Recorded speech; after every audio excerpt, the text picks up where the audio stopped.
पर्यावरण संरक्षण। पर्यावरण की रक्षा के लिए 3 R का मतलब क्या है?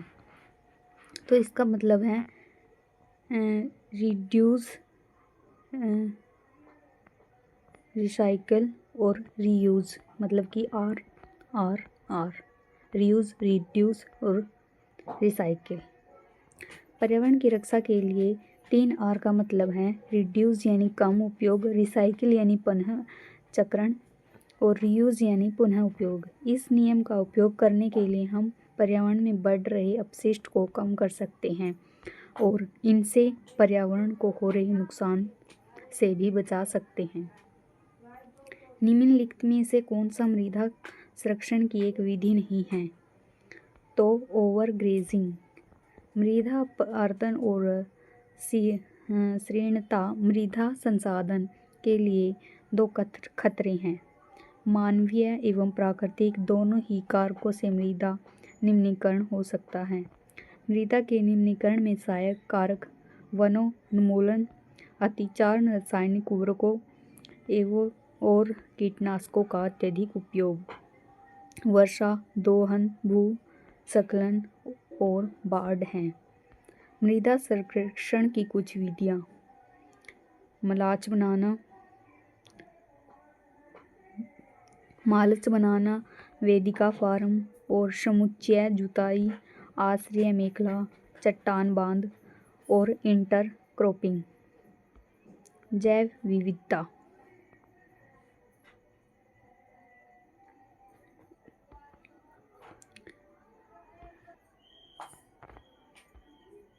जैव विविधता किसी भी एक क्षेत्र में जैव विविधता के बेहतर मापक हैं। वहाँ पर पाए जाने वाली प्रजातियों की संख्या जैव विविधता के बेहतर मापक होते हैं। जैव विविधता शब्द का सर्वप्रथम उपयोग 1985 में ELUG रोजेन ने किया था।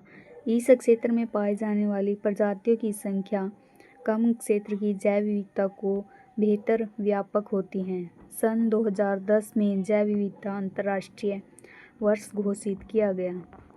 निम्नलिखित में से कौन सा राज्य में एक आधिकारिक रामसर स्थल एवं लोनार झील स्थित है? लोनार हो गई महाराष्ट्र में। महाराष्ट्र के बुलढाणा में स्थित है। लोनार है जो झील, लोनार झील महाराष्ट्र के बुलढाणा जिले में स्थित है। यह एक क्रेटर झील है। इसका निर्माण पैलेस्टीन काल में उल्कापिंड गिरने से हुआ है। नवंबर 2020 में इस झील को रामसर स्थल का दर्जा दिया गया। निम्नलिखित में से कौन सा स्थानिक प्रजातियों का वर्णन करता है? तो यह प्रजातियां जो केवल कुछ ही विशेष क्षेत्रों में पाई जाती हैं। स्थानिक यानी कि किसी विशेष स्थान पर पाई जाने वाली प्रजातियां। किसी भी खास भौगोलिक क्षेत्र में सीमित रहने वाली प्रजातियां उस क्षेत्र की स्थानीय प्रजाति होती हैं। अंडमान निकोबार उदाहरण के लिए के जो कबूतर होते हैं, अरुणाचल प्रदेश का जो मिथुन होता है, ये किसी विशेष स्थान पर ही पाई जाने वाली प्रजातियां होती हैं।